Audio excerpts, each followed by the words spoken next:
যেখানে কোটার বিরুদ্ধে আওয়াজ তুলেছে সেখানে যাদবপুর ইউনিভার্সিটি চুপ করে থাকবে, এটা একেবারেই ভাবার বিষয় কিন্তু নয়। বাংলাদেশের ভাইয়ের রক্তে রাঙা যে বাংলাদেশ এখন তৈরি হয়েছে, সেই প্রতিবাদে আজকে যাদবপুর ইউনিভার্সিটি বাম ছাত্র সংগঠন সেই আন্দোলনে নেমেছে। কার্যত বলা যাচ্ছে বা এখন এই পর্যন্ত যাদবপুরের রাস্তা কিন্তু বন্ধ করে তারা মশাল হাতে নিয়ে আন্দোলন শুরু করেছে।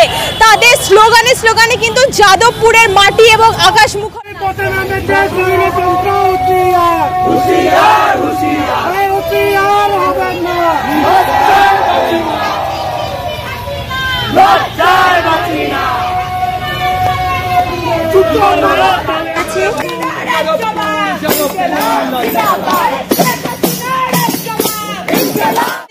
ছাত্রদের রাজাকার বলে আখ্যা দেওয়া হচ্ছে।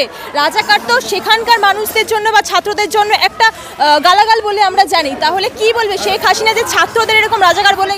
যখনই কোনো সরকার বিরোধী যখনই ইন্ডিয়াতেও হয় বাংলাদেশেও হয়, তখন ইন্ডিয়াতে অ্যান্টি ন্যাশনাল এবং বাংলাদেশের রাজাকার বলে দাগানো হয় সরকার পক্ষ থেকে।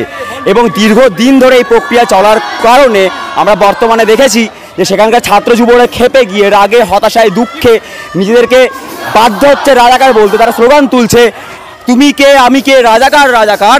কিন্তু পরের লাইনে বলছে তারা, বলছে কারা, স্বৈরাচার।